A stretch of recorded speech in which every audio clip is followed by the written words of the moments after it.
Assalamualaikum warahmatullahi wabarakatuh. Bismillah, alhamdulillah, la haula wa la quwwata illa billah, amma ba'du. Sabahul khair, sabahun nur. Kaifa halukum? Bi khairin, alhamdulillah. Bagaimana kabarnya anak-anakku sekalian?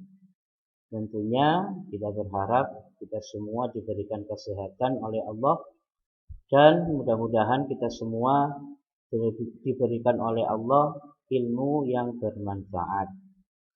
Baiklah anak-anakku sekalian, kali ini Pak Sofirin akan menjelaskan tentang materi fikih, yaitu tentang larangan ghosab. Anak-anakku sekalian, mari pembelajaran kali ini kita awali dengan membaca doa sebelum belajar. Dengan harapan mudah-mudahan kita semua diberikan kemudahan untuk memahami ilmu fikih dan juga diberikan ilmu yang bermanfaat. Mari kita berdoa dengan membaca doa sebelum belajar. Wahid, isnani, salasa. A'udzu billahi minasy syaithanir rajim. Bismillahirrahmanirrahim. Raditu billahi rabba wa bil islami dina wa bi Muhammadin sallallahu alaihi wasallam nabiyyan wa rasulah. Rabbi zidni ilman nafi'ah warzuqni fahman tayyibah bi rahmatika ya arhamar rahimin. Amin. Baiklah anak-anakku sekalian, mari kita mulai pembelajaran yaitu tentang larangan. Yang pertama anak-anakku sekalian yaitu tentang pengertian ghosab. Siapa yang tahu apa arti dari ghosab itu? Ya, tentunya kita semua pernah melaksanakan ghosab ini. Tapi mungkin kalian semua belum mengerti apa arti dari ghosab. Anak-anakku sekalian, di dalam ilmu tasrif atau shorof, kata ghosab yaitu berasal dari kata ghosoba yaghsibu ghosban. Pak Sofirin ulangi, ghosab berasal dari kata ghosoba yaghsibu ghosban, yang mempunyai arti yaitu mengambil paksa dan zalim. Secara harfiah, ghosab adalah mengambil sesuatu secara paksa dengan terang-terangan, dengan bermaksud menguasai hak-hak orang lain dengan cara tidak benar atau aniaya, meskipun mempunyai niat akan mengembalikan. Jadi anak-anak sekalian, secara mudah pemahaman tentang ghosab ini yaitu jika kalian mengambil sesuatu dari orang lain tapi kalian tidak izin kepada orang yang punya barang itu. Misalnya di sekolahan kalian mau ke koperasi, lalu sandal kalian tidak ada. Lah, di depan kelas itu kalian ada menemukan sandal. Padahal sandal itu bukan milik kalian. Lah, itu langsung sampean pakai terus tanpa seizin yang punya barang atau yang punya sandal itu. Lah, itulah yang namanya ghosab. Akan tetapi sampean punya niatan untuk mengembalikan sandal itu. Jadi minjam tapi tidak izin kepada orang yang punya barang, itu namanya ghosab. Tapi ada niatan untuk mengembalian. Akan tetapi jika sampean mengambil barang itu tidak ada niat untuk mengembalikan, itu bukan ghosab lagi. Maka itu namanya pencurian. Jadi ghosab itu pinjam tapi enggak seizin orang yang punya barang itu, namanya anakku sekalian. Ghosab ini di dalam Al-Quran dijelaskan, yaitu tentang pengertian ghosab. Yang mana di dalam Al-Quran ini disebutkan di dalam surat Al-Kahfi yang berbunyi, A'udzu billahi minasy syaithanir rajim. Bismillahirrahmanirrahim. Amma as-safinatu fakanat lil masakin ya'maluna fil bahri fa'aradtu an a'ibaha wa kana wara'ahum malikun ya'khudhu kulla safinatin ghasba. Itu disebutkan di dalam Al-Quran surat Al-Kahfi ayat 79. Yang artinya yaitu anak-anakku sekalian, adapun bahtera itu adalah kepunyaan orang-orang miskin yang bekerja di laut. Dan aku bertujuan merusaknya bahtera itu karena di hadapan mereka ada seorang raja yang merampas tiap-tiap bahtera itu. Anak-anakku sekalian, ini juga ada di dalam cerita Nabi Khidir. Nah, ketika itu Nabi Musa kan merasa pintar, tidak ada orang yang paling pintar daripada dirinya. Lalu ditegur oleh Gusti Allah, wahai Musa, sesungguhnya ada orang yang lebih pintar darimu, yaitu Nabi Khidir. Lalu diutuslah Nabi Musa alaihissalam untuk mencari Nabi Khidir. Ketika ketemu Nabi Khidir, lalu Nabi Musa bertanya, wahai Nabi Khidir, aku ingin ikut kamu. Lalu Nabi Khidir menjawab, ya nggak apa-apa, tapi ada syaratnya. Nah, syaratnya antara lain anak sekalian yaitu tidak boleh bertanya apa yang dilakukan oleh Nabi Khidir. Lalu di dalam cerita itu Nabi Khidir salah satunya yaitu mengajak naik perahu. Nah, ketika naik perahu mau turun, perahunya itu dirusak oleh Nabi Khidir. Akhirnya si Nabi Musa kan penasaran. Loh, Nabi Khidir, kenapa perahu niki sampean rusak? Lalu Nabi Khidir menjawab, wahai Musa, tadi kan sudah saya kasih tahu. Sampean gak oleh tanya. Berarti sampean tidak lulus. Artinya berarti Nabiullah Khidir itu lebih pintar daripada Nabi Musa. Nah, ini anak-anakku sekalian, ternyata Nabi Khidir menjelaskan bahwa nanti kalau perahu ini utuh, maka akan dibajak atau dirampok oleh para perampok.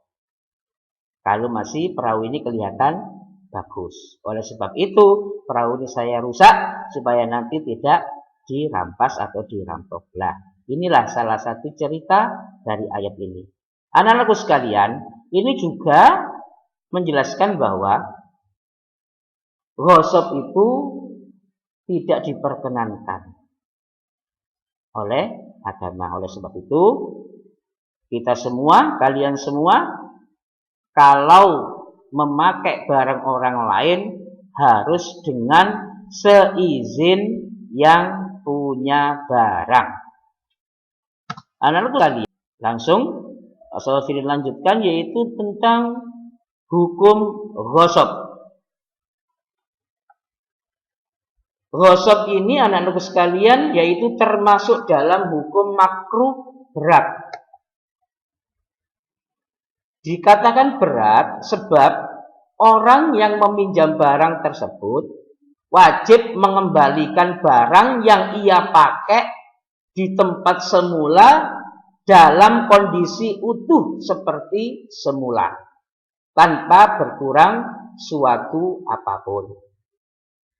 Dengan kata lain, anak-anakku sekalian, hukum ghosab ini termasuk hukum yang berat. Karena apa?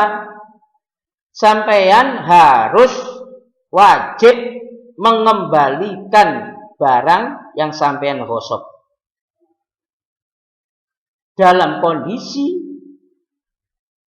yang utuh di tempat semula, tanpa berkurang suatu apapun. Nah, itu adalah hukum ghosab.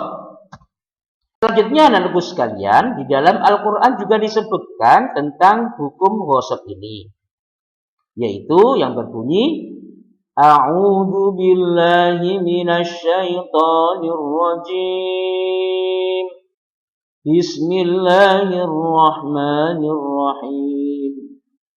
ولا تأكلوا أموالكم بينكم بالباطل وتدلوا بها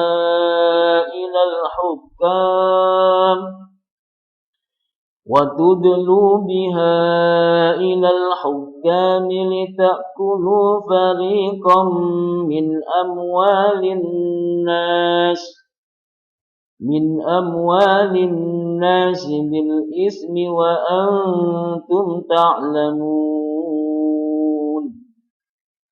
Yang artinya, anak-anakku sekalian, dan janganlah kamu makan harta di antara kamu dengan jalan yang batil atau jalan yang jelek, yang buruk. Dan janganlah kamu menyuap dengan harta itu kepada para hakim, dengan maksud agar kamu dapat memakan sebagian harta orang lain itu dengan cara dosa, padahal kamu mengetahuinya. Itu adalah dalil dari hukum ghosab. Selanjutnya, anak-anakku sekalian, yaitu tentang tanggung jawab dan hikmah dilarangnya ghosab. Yang pertama, anak-anakku sekalian, yaitu tentang tanggung jawab ghosab. Seorang yang menggosok barang milik orang lain, maka ia harus bertanggung jawab atas apa yang ia gosok. Konsekuensinya, yang diterima penggasap adalah berdosa jika ia mengetahui bahwa barang yang diambilnya tersebut milik orang lain.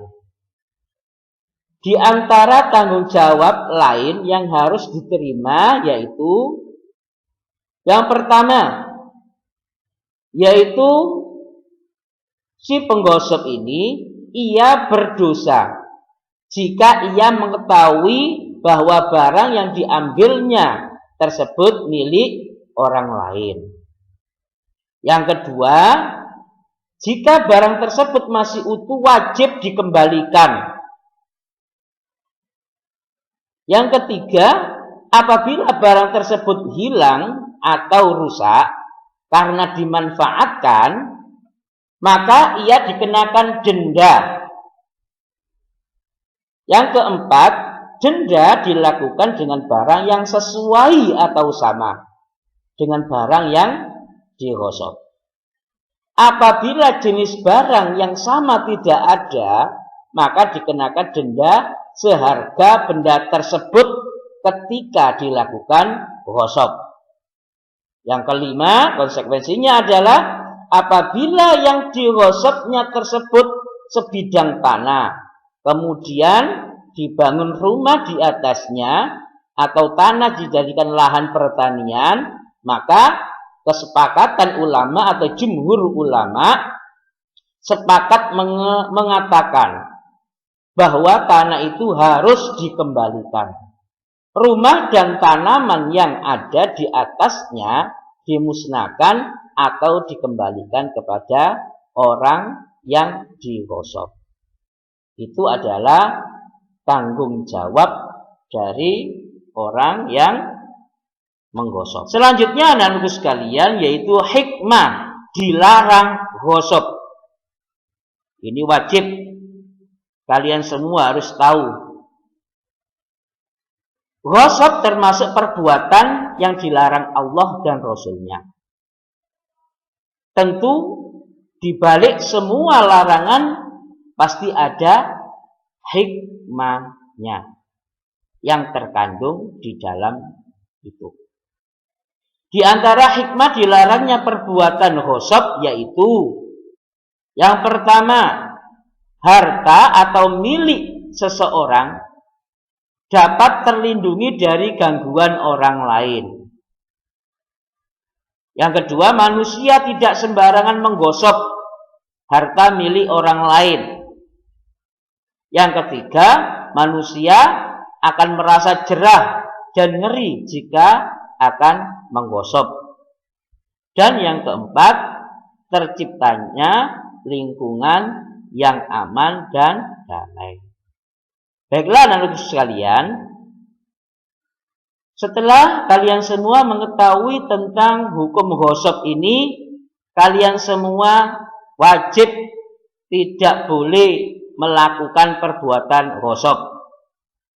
Jikalau sudah melakukan ghosab, langsung minta maaf kepada yang punya barang dan mengembalikan barang yang kalian ghosab.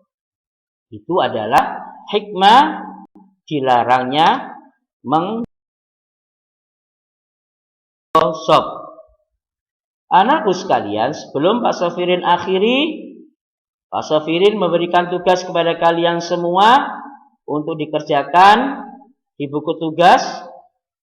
Yang pertama anak-anakku sekalian, yaitu tentang apa pengertian ghosab.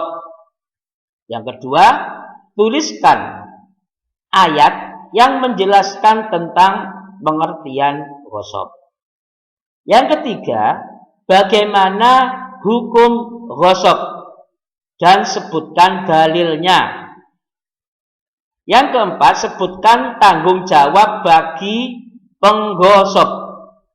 Dan yang terakhir, anak-anakku sekalian, yang kelima, yaitu sebutkan hikmah dilarangnya ghosab.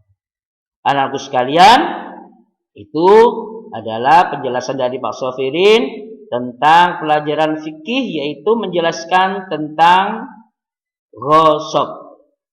Mari kita selalu berhati-hati di dalam kehidupan ini, khususnya jangan sekali-kali kalian semua mengerjakan perbuatan ghosab, yang mana perbuatan ghosab itu adalah dilarang oleh Allah dan juga sekalian oleh Rasulullah. Yang terakhir, pesan Pak Safirin, jaga kesehatan kalian di rumah dan juga tetap semangat untuk belajar. Ingat, belajar fikih dengan Pak Safirin, pelajaran fikih terasa semakin mudah. Pak Safirin akhiri, ihdinas siratal mustaqim. Wassalamualaikum warahmatullahi wabarakatuh.